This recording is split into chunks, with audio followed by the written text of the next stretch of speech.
So yes, we do have ASL interpretation. So we want to be careful about speaking one at a time so that we're not confusing anyone who needs that interpretation. So let's get going. Can you advance? Yep. So as I mentioned, I'm Ryan Knowles. I'm the Bus Rapid Transit Program Manager for CDOT Region 1. So the Bus Rapid Transit Program is a new program here at CDOT focused in the Denver Metro. And Federal Boulevard is our first bus rapid transit project. We recently also started Colorado Boulevard. So I know a few of you are also involved in that project. But we'll talk about what we're doing with Federal Boulevard here in a moment. But I'm happy to have all you on the call. I think we should probably do quick introductions. So if you can say who you are and who you are representing, that would be very helpful. So why don't we just go down the list alphabetically. So I'll just call out your name, and if you can share information, that'd be helpful. Brenda? Hi, I'm Brenda Tierney. I'm with CIG, and I work on public engagement for CDOT for the Federal Bus Rapid Transit Project. Welcome. Romaine? Hi, my name is Romaine. Can everyone hear me? Yes. Okay. My name is Romaine. I work with the Arc of Adams, and I am a consultant advocate. Thank you. Aaron?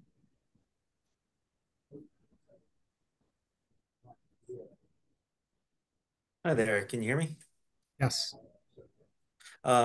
So I am representing, or I'm one of the representatives for Ruby Hill Neighbors. So Ruby Hill Park neighborhood. Thank you. Adam? Hey there, I'm Adam Spiker, an engineer in the CDOT Bus Rapid Transit Program. Alejandra?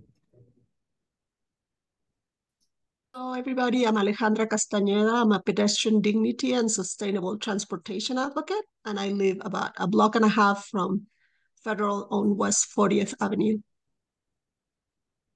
Thank you. Vanessa? Hi, everyone. I'm Anissa Juarez. I work with the West Denver Renaissance Collaborative and the Denver Housing Authority. We work with a lot of the organizations and businesses in West Denver, which are along Federal Boulevard. Thank you. Dane? I'm James Duffy. I'm with Westminster Public Schools, and Federal goes right through the middle of the district. Thank you, James. Dane, our ASL interpreter, do you want to introduce yourself?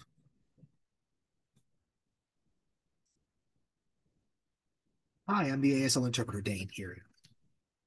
Thanks, Dane. Carson? Camera will start up. Carson Priest, Executive Director of Smart Commute TMA, representing the northern side of Federal Boulevard. Darren? Hi, everyone. I'm Darren Siegel. I'm the Parking and Events Manager here at Empower Field and Mile High, assisting with the parking operations here at the stadium. Thanks, Darren. David? Hey, I'm David Paylett with College View Neighborhood Association. We are down south across Federal from Loretto Heights. Gabriel? Good afternoon, everyone. My name is Gabriel Castaño. I serve as Vice President for Front Range Community College, Colorado's largest community college. Campus is located near 112th and Federal. I'm also a community member. I live at 38th and Federal. Thank you. Heidi? Hi, Heidi Newhart, West Colfax, RNO board member, mobility chair for our RNO, and also here representing the Mayor's Pedestrian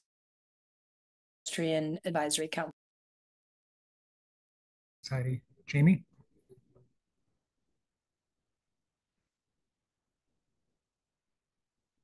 Hi, everybody. I'm Jamie Chavez. I'm the President and CEO of the Westminster Chamber of Commerce. Thanks, Jamie. Jeff? My name is Jeff Remick, and I am the president of the South Marley, Brentwood, and Sharon Park RNO.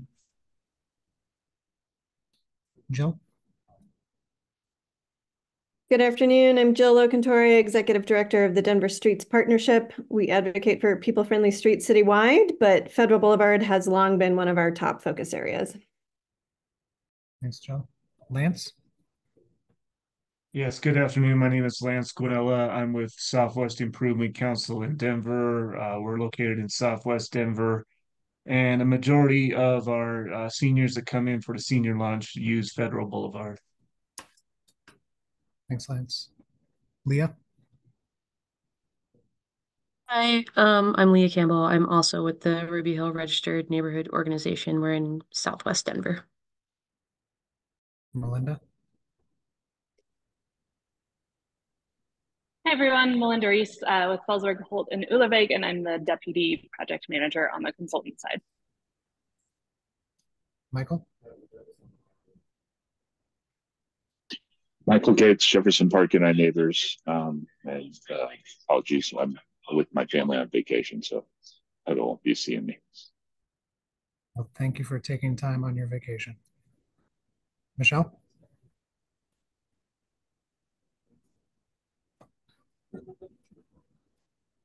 Hi everyone, this is Michelle Riccio and I'm with Adams County. Mimi? Hi, my name is Mimi Luong. I'm a small business owner and a property manager for the Far East Center and the RNO for Far East Center. Thank you. Thank you. Mai? Everyone, Mike Hughes, West Corridor Transportation Management Association. Nice to see you all. Nice to see you, Mike. Mai La? Hi everyone, Mai Law with Denver Department of Transportation and Infrastructure, and I work on the transit planning team. Natalie? Hi, I'm Natalie Martinez. I'm the Executive Director for the Westminster Community Foundation. Just very interested because I know transportation is a challenge here in Westminster. And I went to school along the Federal Corridor, 53rd and Federal and 42nd and Federal. So I used public transportation a lot when I was younger. Happy you're here, Natalie. Rod? Hi, I'm Rod Kaczynski. I'm here on behalf of the SUNY Land Use Committee in the Sunnyside neighborhood. Thanks, Rod. Sue, sorry.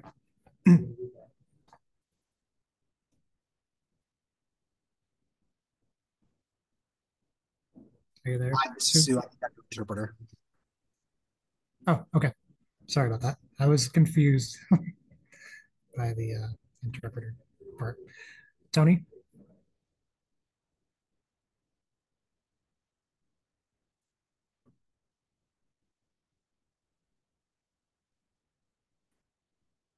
Are you there, Tony?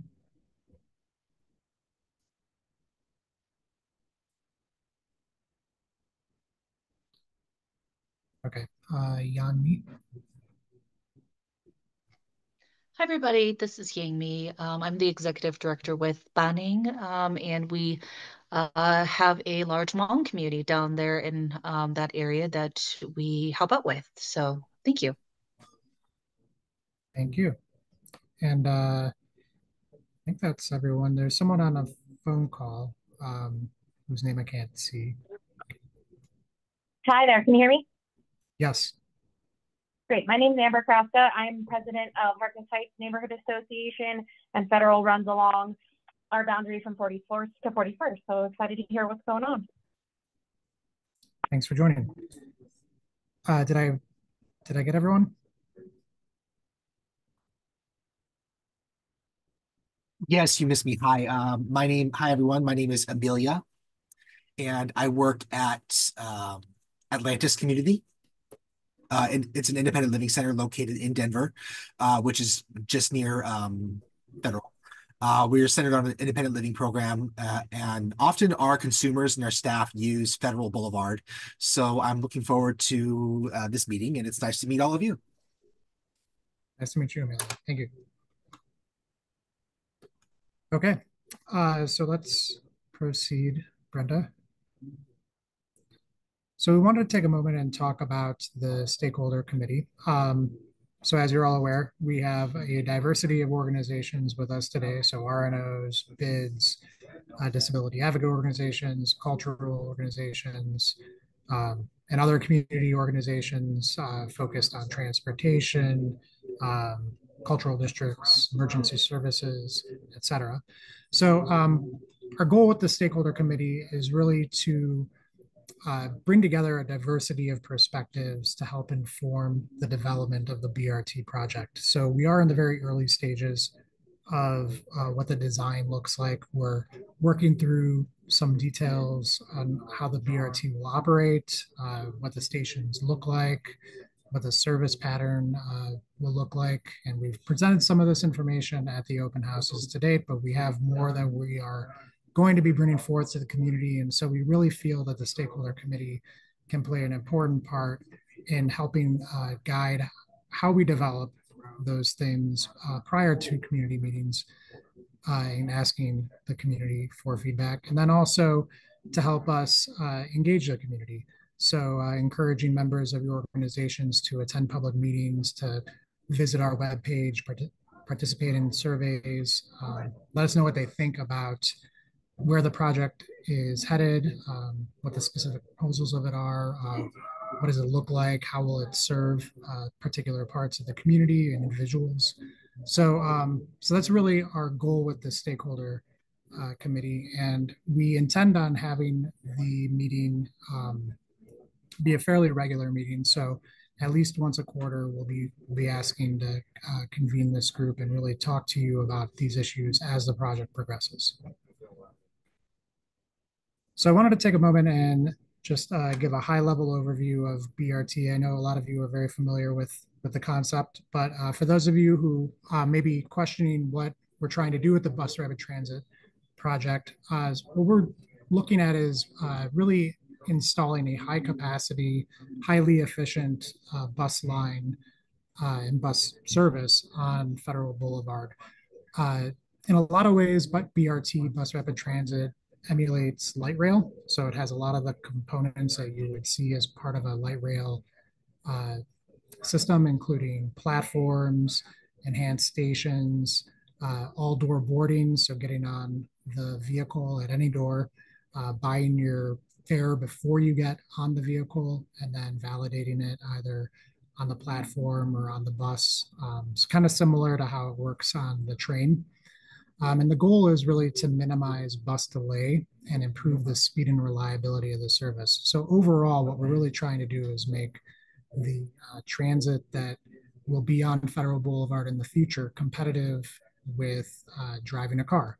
And so that people have options to access the whole transit system and the whole transportation system through different modes. You know, so maybe part of their trip is that they drive to a bus stop or bus park and ride, and then they get on a BRT line that gets them to a train line that gets them downtown. So really knitting together the whole of the transportation system to make multimodal travel much more feasible for folks in our region is the goal that CDOT is really pursuing with these BRT projects. And to that end, we have in our 10-year plan, which is kind of CDOT's strategic plan, a very large commitment to bus rapid transit. Can you go back a few slides, Brenda? Yes, thanks. So in that plan, we've allocated $170 million in this decade to bus rapid transit in the Denver metro region. And that funding will primarily go to Federal Boulevard, Colorado Boulevard, and part of Colfax toward the east of 225. The goal with the 10-year plan is, again, to provide better options for the traveling public in the Denver metro region, as well as really improve transit for the people who are already using it as a huge part of this project. So there's a huge amount of ridership on Federal Boulevard today. It's the second busiest transit corridor in the entire RTD system. And what that means is probably the second busiest transit corridor in the state of Colorado. And then also as part of the 10-year plan, we have a mandate from our state legislature to reduce greenhouse gas emissions through Senate Bill 260. And so our BRT projects are aimed at doing that by improving those transportation options so that people choose to drive their car less and that we have fewer greenhouse gas emissions through single occupancy vehicle travel. So as I mentioned, Federal Boulevard is one of the highest ridership corridors in the system. Currently, the buses on Federal Boulevard experience significant delay and long travel lines, or times rather. The average speed of the bus in some parts of the corridor is about 8 miles an hour. So as you might imagine, that is not very competitive with with driving on Federal Boulevard. And so that's something that we're really working to address through this project. We also see that there is high demand for additional service on Federal Boulevard through the various studies that have built the foundation for this project. And that there's also a high potential to get a significant amount of federal funding through the Federal Transit Administration, as well as from other sources of federal transportation grant programs. And so we're working to knit all that together to provide a really high quality, world-class BRT service on Federal Boulevard. Next slide. Okay, so we'll get into a little more detail about the project and where it stands today, and then we'll talk a little bit more about where we're headed. So our goals really, again, along the corridor are primarily to increase transit reliability and ridership and decrease the amount of delay or the time it takes to travel on transit. And then to improve safety. So we all know that Federal Boulevard is a highly unsafe corridor for pedestrians and for cyclists and even for drivers. We see a very high level of crashes north to south pretty consistently through the corridor. And so safety is one of CDOT's primary goals and certainly a very integral part of this project. Additionally, we are also looking to improve promote cultural vibrancy and improve the quality of life along the corridor. And that includes making sure that we're building accessible stations for everyone, including those who may have mobility challenges and folks who need to and want to increase their mobility through walking or biking or micromobility. So again, really trying to build a more inclusive, more accessible, safer Federal Boulevard is a big part of this project. So the recommended alternative for the BRT was developed through a few earlier planning efforts. So in Denver, the City and County of Denver Department of Transportation and Infrastructure led a alternatives analysis, which was completed in 2022. And then in the north part of the corridor, the cities of Westminster, Federal Heights, Adams County worked on a corridor study. And both of these efforts yielded an alternative that is focused on having the bus run in bus-only lanes on the sides of the street. So we would call those curbside bus lanes.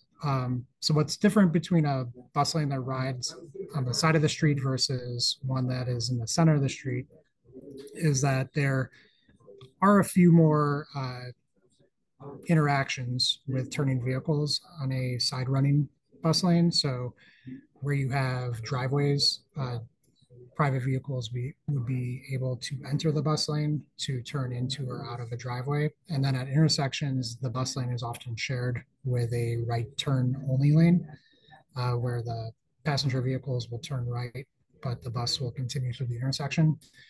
So you probably have seen this elsewhere in Denver. this is the condition that currently exists on Broadway, South Broadway, and then many parts of downtown also have bus lanes that kind of emulate this type of configuration. We are proposing bus lanes for a large section of the project corridor. And so the Federal BRT project will extend on Federal Boulevard between 120th Avenue to Dartmouth in the south part of Denver. And we are planning on bus lanes for a large section of the north part of the project, so north of 52nd, and then bus lanes south of Colfax towards Dartmouth. And we're kind of working through details on right of way and lane configurations currently. So we'll have more to share as we develop more to share on that. But this is the high level plan currently.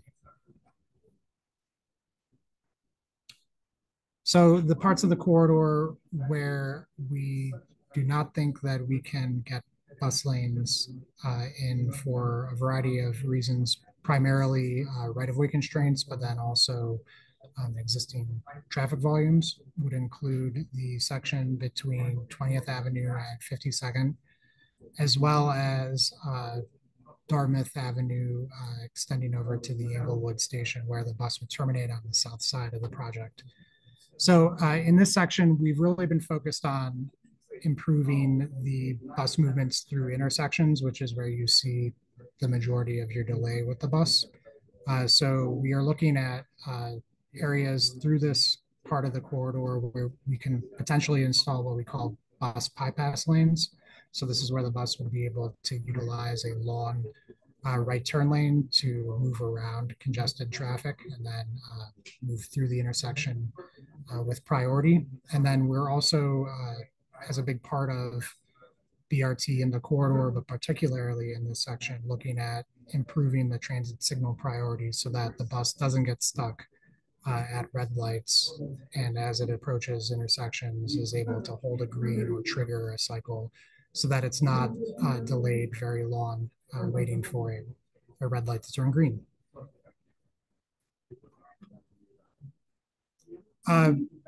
So before I move on, any questions? Does anyone have any clarifications? We can save questions to the end too. I just have a question on, sure. I know Federal is highly used and all that. Are you looking at any of the streets that are perpendicular to Federal so people can get to Federal if they need to?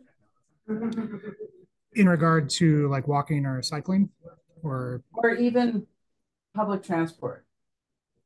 So we are looking at a lot of the transit that crosses Federal Boulevard and trying to make sure that we're making good connections to existing bus lines, as well as tying into the rail stations in particular. So there's the Westminster station, the Clear Creek Federal station, Decatur Federal stations. There's 3 light rail stations, or commuter rail and light rail stations. And then the project will actually terminate at the Englewood station on the south, and then on the north end, it'll be at the Wagon Road Park and Ride. So it ties into a lot of really good existing transit. In regard to parallel north-south routes, I think we've mostly been focused on Federal Boulevard, although we are thinking through how it connects to existing and planned bikeways.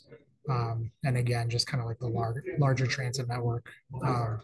So we are actually, CDOT is engaging in what we call a first last mile study to basically identify areas where there are gaps in that trip where you take the bus and then you have like a mile to go when you get off the bus. What are your options so that you're not reliant on a car for that last part of your trip? You can get there either by a good trail connection or by a good mobility service. So that's a thing that we're also working on separate of this project, but connected to it. Thank you. Carson, I see your hand is raised. Yeah, sure. Just to kind of pile onto this point that you're making about first and last mile connections, I think you didn't say it directly, but I think you're probably implying it that connecting to multiple flex rides that cross the boundary of Federal Boulevard, especially on the northern side where we're interacting with Federal Heights flex ride and a couple of Broomfield flex rides that kind of run either here or there along this area might be a good first and last mile connection. And then you mentioned that the project's going to terminate at Wagon Road Park and Ride. How is it going to get that far east? So it will turn onto 120th Avenue, where 120th and Federal meet, and then it'll head east until it gets to the Wagon Road Park and Ride. That's kind of a logical place to stop it from an operations perspective. So when you have like an end of the line, you want to ideally have somewhere for the bus driver to take a break, and that's a really good place for them to do that. Makes sense. Thanks.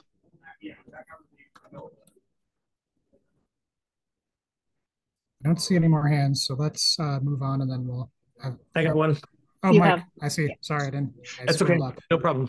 Can you say again which stretches of Federal, and I know it's really long, lack sufficient right of way to do a dedicated bus only BRT lane?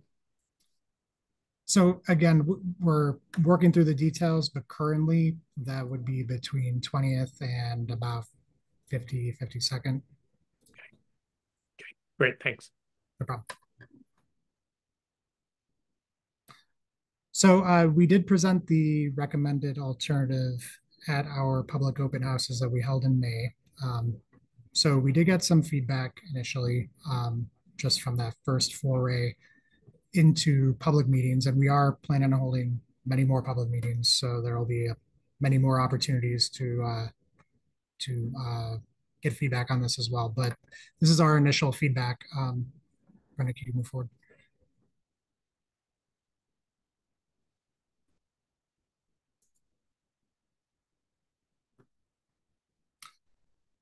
So overall, I would say that we heard support for the bus rapid transit project and for the service plan in particular. So the service plan will combine the number 31 and 30 bus routes that exist today into a BRT North and a BRT South. So two lines that overlap between Westminster Station and the Evans Transfer Center. So in that overlap, the headways, the frequency of the bus will be 7.5 minutes.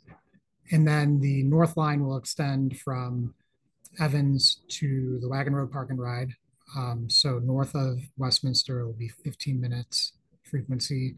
And then from Westminster Station to Englewood Station on Dartmouth, the bus will also run in 15-minute increments. So south of Evans, it'll also be every 15 minutes. And then again, in the overlap between the two, there'll be a bus arriving every 7.5 minutes, which is where the majority of the transit ridership we see today is traveling in that core area of the corridor. However, we did hear some concerns about the overall design of or proposed design of the project. So, and then issues that are relating to existing conditions on Federal. Things that people are wanting to see addressed through the project include high speeds, unsafe intersection configurations, a lack of pedestrian crossings or unsafe pedestrian crossings. We also, in that service plan, have proposed station locations at a very high level. The spacing on those station locations is a station every half mile on average, and the approach there was to basically have a station within a quarter-mile walk of anywhere on the corridor. But we did hear that some of the locations maybe should be reconsidered. Heard a lot about amenities at the stations and accessibility and connections to other routes. So those are all things that we're taking into account as we develop the station design and then and also finalize locations. And we actually did adjust some of the locations based on the feedback we got at the public meetings, particularly around the Spear intersection. And then comments on the lack of sidewalks, connections to trails and bike lanes and bike facilities, third spaces, community gathering spots. And then just generally speaking, like wanting to have better land uses around the BRT in the future was something that people were really interested in as well. And so I should know that Denver is going to be conducting a transit-oriented development study for Federal Boulevard in tandem with this project. And so that is something that we are thinking of as a project team on the whole. Ryan, do you want me to go back to the service modification slides? I'll touch on it when we get there. What's the next slide? So some of the specific comments in regard to locations. Regis University is working on a master plan. We got some comments regarding making sure that the BRT aligns with the plans that Regis is developing for their campus. Mike, to your point, 20th to 50th Avenue. So people were interested to know why we didn't include bus lanes in this section and recommended that we should repurpose one of the travel lanes to be a bus lane. So that was a comment we heard from a number of folks. Connections to the future Spear Boulevard BRT that's in the long range transportation plan from DRCOG. So we actually have thought kind of around how a future BRT on that roadway would work and how it would work with a north-south BRT on Federal, and we adjusted our station locations partly based on that. So that was actually some really good feedback that we got to help us think through that particular issue. And then improving bike and pedestrian connectivity at the Decatur Federal Station was another big comment. That's the busiest station in the corridor, and so we're hoping to have a really large improvement at that station where the BRT connects to the W line. And then we did get some comments on our approach to public outreach. So certainly if anyone feels that we should be doing additional things or could be doing things better, please let us know. We did get some comments about why we weren't doing center running like Colfax BRT. Some folks felt like we were too pro driving in this approach. So it's a criticism. And then, aesthetics, accessibility of stations were all things that we also heard about. So this is the slide that Brenda just referenced and the one I kind of spoke to, but this shows the existing transit service on the corridor and then what we're proposing. So the green lines on the right-hand map under proposed are that BRT north and south route that I just described. And so as I mentioned, the overlap, which is the busiest part of the corridor for transit ridership, is between Westminster Station and the Evans Transfer Center. There's actually another green line, the Route 29 down there, which now that I'm looking at it is a little close to the other green line. So we may have to adjust that. But yes, the overlap will have each one of the lines will be running in 15-minute frequencies, but they'll be staggered so that you will be able to get a bus every 7.5 minutes. That's the goal. So the proposal will consolidate the number 31 and the number 30 services and really dramatically improve the frequency, particularly north of Westminster Station, from once an hour to 4 times an hour. And then in the core of the project area, the bus will be much more frequent, particularly between Westminster and Clear Creek, and more frequent than it is today, particularly south of Colfax.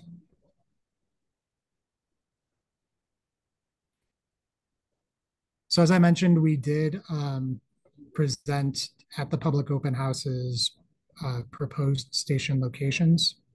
So the stations, as I mentioned before, will upgrade existing bus stops primarily into basically what you see in the graphic on the left. So like I said, platforms, all-door boarding, enhanced canopies at the stations. So each station will have a canopy, enhanced ticket fare media collection systems,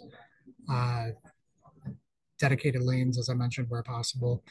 And then if you look at the maps on the right-hand side of the screen, so today there are 89 stop locations. And what we did is we went through a pretty thorough analysis where we looked at the boardings at each of these stations and then looked at existing and proposed bike and pedestrian facilities, proposed development, existing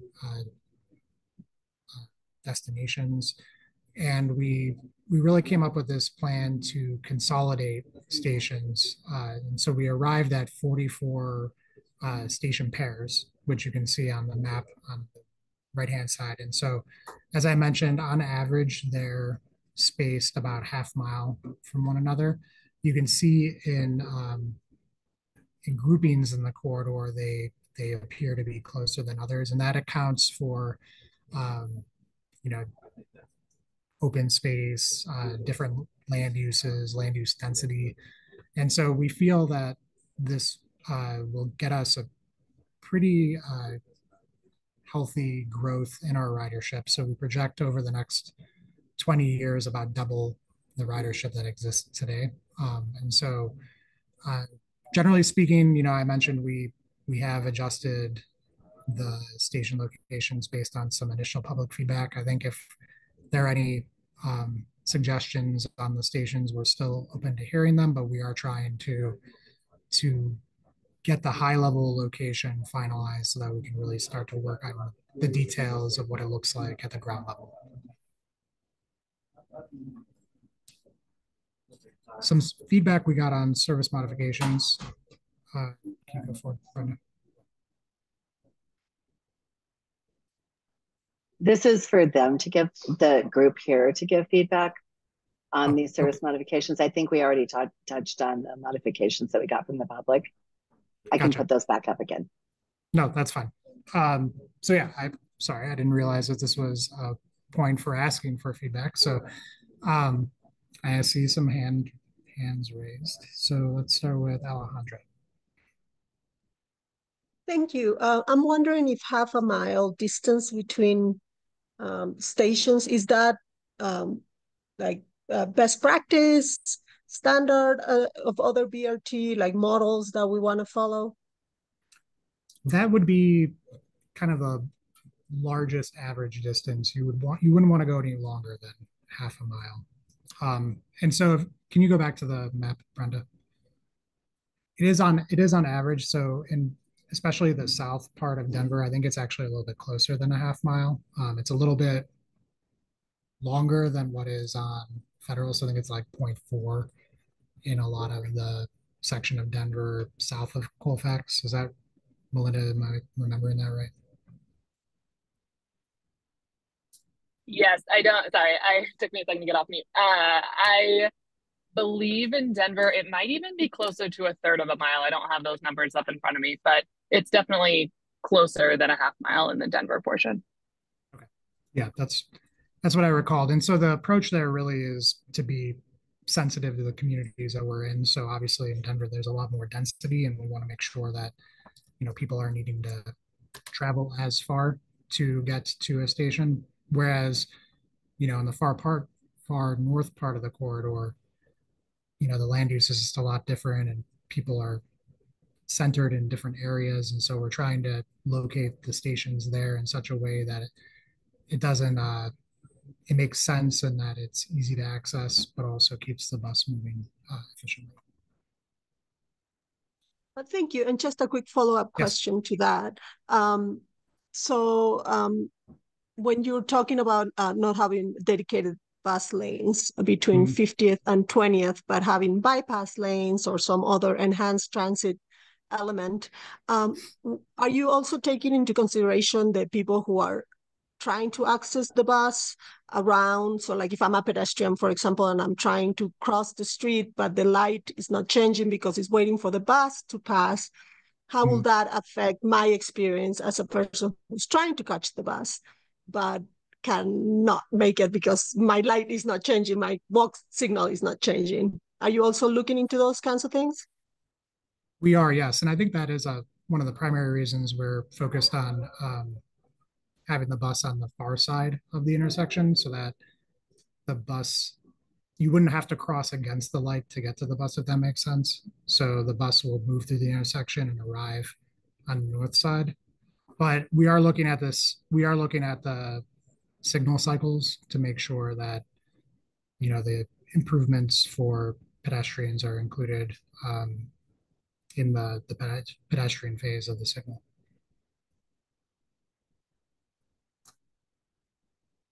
The next hand I saw was Heidi. Thank you. I was just curious about the projections over the next 20 years for ridership, and curious as to how dynamic is that projection? Does that include like reducing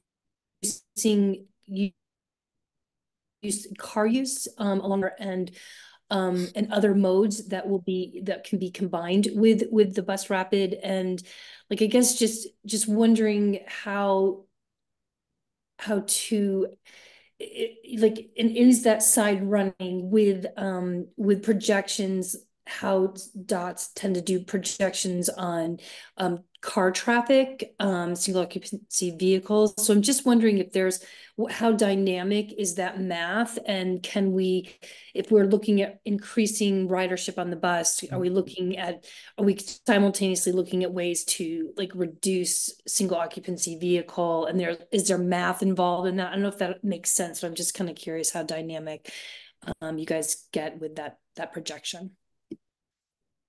Well, Linda, I'm going to ask you to answer that one because you can speak to it much better than I can. Yeah, definitely. So the ridership projections are based on FTA, the Federal Transit Authority. They have a model that they highly recommend that we use on these projects that does predict the ridership. And so that takes into account future land use. It takes into account the details of the BRT that we're implementing. So we'll code into it the travel times and the frequencies and the bus, the station locations. All the details that we've gone over today get coded into that model. And then it is, based on FTA's worked to calibrate their models based on other BRT projects that have been implemented. So they take a lot of information that they have from, what has ridership increase looked like when they have implemented these types of projects elsewhere. And so it is very math and science-based, and there's a lot of detail to it. But it is a very complex model that we code all of these things into, and it, in an informed way, lets us know what we can expect in terms of anticipated future ridership. Does that answer the question? Yes, I think it answers half of my question, and then thank you. I figured it was a lot of math. And the other part was like, how does that shift a priority for a DOT as far as the primary mode? And are we now competing? Is building for single occupancy vehicle volumes now competing with public transit, with the bus rapid, or does the bus rapid now take priority as far as design and funds and all of that, if that makes sense? Yeah, in terms of the modeling, so the modeling does take into account, not only do we model future ridership, we also model model future traffic volumes. And so that all takes into account the fact that people are, the assumption is that people are using shifting modes, not everyone, but that there is a percentage of people that will shift modes and utilize transit instead of their single occupancy vehicle. So that is all part of the modeling process to help inform the decisions that we make. We have a few more hands, so let's make sure we have time for more questions. Jill? Ryan, you mentioned that some of the frequent comments you got related to the Decatur Federal Station and safety for bikes and pedestrians, which of course is right there at the Colfax Federal Cloverleaf interchange. And Yes. CDOT received that $2 million federal grant to study redesigning that interchange. So could you speak to how that will be coordinated with the BRT planning process? Yes. So CDOT is working through our IGA with the USDOT on that. And we will be closely watching how that develops. I would say that, our plan right now for the federal BRT is just to take it across the bridge that exists there today. We expect that the BRT probably will happen before the Colfax interchange.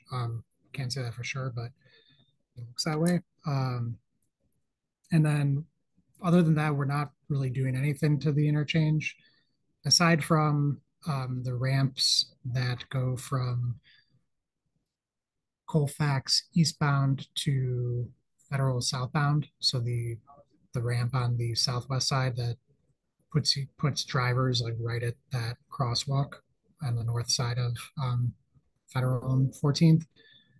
This project will realign that ramp because it's a really big safety issue in the short term. And then we're also trying to clean up the weird merge that happens right in front of the CDOT building, where the bus has to try to maneuver around people who are flying through the 14th and Federal intersection to get onto the viaduct. But other than that, we expect that the interchange design will accommodate the BRT, and looking forward to participating in the design process for that. Just a quick follow-up on that. Do you know when they'll actually kick off the interchange study? I don't, but I can follow up with you on that. It'd be great to know. Thank you. No problem. Natalie? Hi. So a couple of questions. So you were talking about dedicated lanes between 20th and 50th. And you said, if you can, there's so many, there's such a big stretch there where there's only 2 lanes and then sometimes a median in the middle of Federal. How are you thinking to get around it? Well, so for that section, what we're proposing is that the bus will share lanes with traffic. And then in strategic spots in that section, we'll have what we call these bypass lanes, where the bus will actually move to the curb and use like a right turn lane, and then get priority to go through the intersection faster than the rest of the traffic. But we're still trying to figure out where those will be. Yeah, it's going to be a challenge. And my other question is, with spacing out the stops, half a mile and a third of a mile, to me seem like a lot for older adults, like 60 plus or 65 plus. The only reason I'm saying that is because my aunt has taken the bus all her life and she's going to be 679 this year. So I'm just wondering, if you're taking that into account as well. Yeah, we have been thinking about that. Today the buses are about a quarter mile, or the bus stops are about a quarter mile from one another, and so it is a longer distance. We have been trying to be pretty thoughtful about where the stations will be located. If there's like a hill that you'd have to get up to get to it, or some other kind of difficulty in accessing the station from that regard. And then really just thinking through, the accessibility, the ADA related issues. But yeah, certainly we do want to make sure that we're not making it harder to get to the stations than it is to get to the bus stop today. And with the enhanced area for the bus stops, there will be seating and stuff, right? And shading. That's the plan. We don't know what all that looks like yet, but generally speaking, BRT stations have a canopy, like a shelter. One thing we heard in the public outreach that we've done is that protection from wind and from like east-west wind, particularly on Federal, is really important. So we'll be looking at wind screens. Yep. And that's at all the bus stops or just at the bigger ones? That would be at every station. So our approach generally will be to have the same size stations, except for the stations that have like a lot going on. So Federal Decatur would be a good example where you just have a lot of buses arriving and there's the connection to the light rail. So that station might look a little bit bigger than like a neighborhood-based station. So when you say station, are you talking about the bus stops or where there's actually like multiple? I'm talking about the bus stops. So we call them in BRT, we call them stations because they have platforms. So it's like a raised platform, kind of like a train in a way. Okay. But they're bus stops. Gabriel. Just want to build on, on Natalie's question, and especially in that space from 20th to 52nd, is there any discussion about construction that may be necessary to really keep the traffic flowing in that space? I know you talked about sharing those kind of right-hand lanes and those turn lanes. Natalie mentioned that there's a median or divider throughout much of that. And I don't know if we have an opportunity to, explore grade separation at any of these interchanges as well. I just don't know what, or if elimination of any sidewalks in any of the spaces is something that we need to be concerned about. Well, we're not planning on eliminating any sidewalks. I don't think we have any plans for grade separation for the bus service itself, but certainly the station platforms will be raised. So that would feel something like a grade separation. In regard to construction impacts, I know that that's been a pain point for a lot of businesses on the corridor through the years. We're pretty far away from construction at this point. We're projecting at this time to start construction in summer of 2027. So we're still like 3 years out. We have a lot of design to go. But I think, we realized, especially when we were flyering for the public meetings, we were hearing a lot about construction impacts, that we're going to need to start discussions early about what that traffic control looks like and making sure that businesses are feeling good about, the way that we're handling construction so that they can still maintain their accessibility to their businesses. So certainly that'll be a thing that we talk about through this committee. I guess I'm more thinking about any necessary construction that is any construction that's considered in order to keep that flow moving. Because you really, you don't have a bus rapid transit space from 20th to 52nd. It's really just enhanced bus service. You don't really have that dedicated lane. So in that space, things are going to bottleneck and it's going to slow down. So that's what I was wondering, is if there's discussion about any sort of construction there necessary to keep things going, or if it's even an option. So I would say that that's really where our thinking around the bypass lanes is centered, is like, where can we put those strategically that can help keep the bus moving when things get bottlenecked? And our goal is to not have that in front of people's houses, because there are a lot of houses that front Federal Boulevard in that section, and we don't want to be impacting people's front yards. So we're really looking at how can we do that in a way that, we can fit in a bypass lane and have the bus move efficiently through that section with the transit signal priority, and try to minimize impacts as much as possible. Jill, I see your hand raised again. Yeah, Ryan, given that whether we dedicate lanes between 20th and 50th is likely going to be an ongoing topic of discussion, I wonder if the project team could provide us with some data that could help us as a stakeholder committee and the public more generally have an informed conversation about this. And two pieces of information come to mind that I would find very helpful. One is a comparison with Colfax. You've said repeatedly the challenge in that stretch of Federal is the constraints on the right-of-way. but there are equal or even more severe constraints on the right-of-way on Colfax Avenue where a dedicated lane is planned for the entirety of the corridor. So it'd be helpful to know, how is Federal the same as or different from Colfax that would inform whether or not a dedicated lane would work on Federal the same way it's working on Colfax? So that's one piece of data that would be useful. And the second is related to delay in that section of the corridor, given that the overarching goal here is to reduce delay for transit. I know you were at the Transportation Solutions event earlier in the spring where Minneapolis presented about their BRT system, and they had some excellent data on what is causing delay on their bus corridors. Like X% of the time, the bus is waiting for passengers to get on and off the bus. X% of the time, the bus is waiting for a red light to change.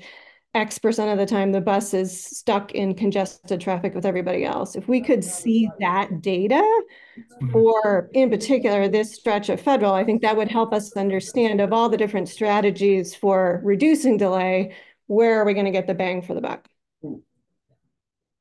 Yeah, that's a great point, and it is something that we're working on. So we're currently working on our traffic analysis and modeling, and then we do have some numbers on delay. But I think we can put together something for our next stakeholder committee meeting that'll be a good discussion piece. Alejandra? Yeah, and I put this in the chat, but I didn't realize it was just going to Brenda. But along the lines, following Heidi's question about modeling, and I believe it was Melissa who responded, could we get modeling or projections, or, I'm not familiar with all the technical terms, but what would happen if we had a dedicated lane between 20th and 50th, and what would happen if we didn't, and we did the enhanced transit options and all of that? So what are we going to lose? What are we set to lose or gain depending on the two options, and also compared to our project goals, right? Of safety, of reliability, of equity, and all of that. I would love to see that data as well.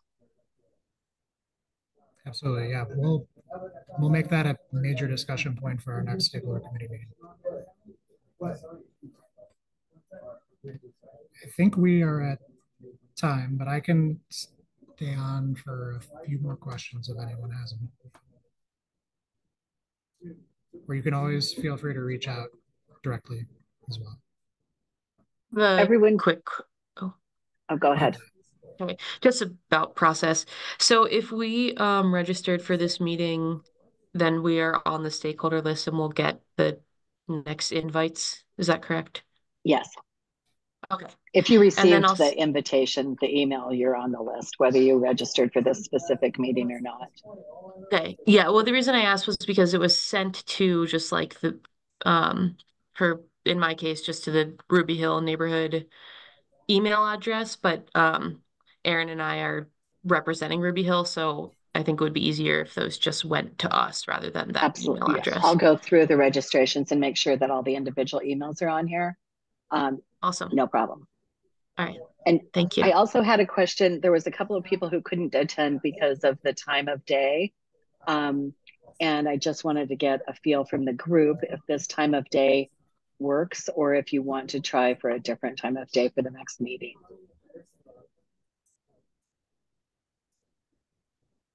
Any thoughts? This works. As long as it's consistently on my calendar, I can make it happen. Does anyone have any challenges with like early evening meetings? I know that some of the feedback we got was people couldn't take time off of work during the day to attend. What time in the evenings? Amelia, I would like to have a timeline on that as well. Also, I'd like to request that we also share a PowerPoint slide. And then if we could also share talking points so that we can actually gather the feedback together that for my community, and I can take it back to them and to my organization as well. We have a recording of the meeting. I'm happy to, once that's done, then you would have Ryan talking through the slides and the questions that came up and the responses. Would that work?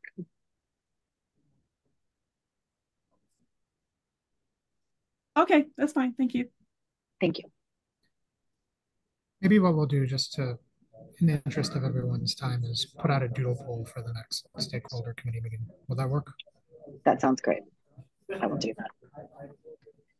Yes, that would be nice. Okay. Thank you.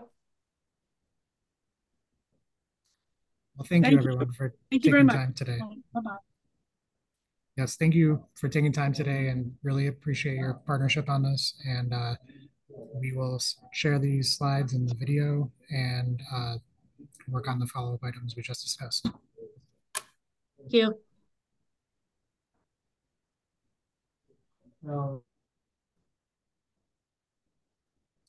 Everyone have a good rest of your day.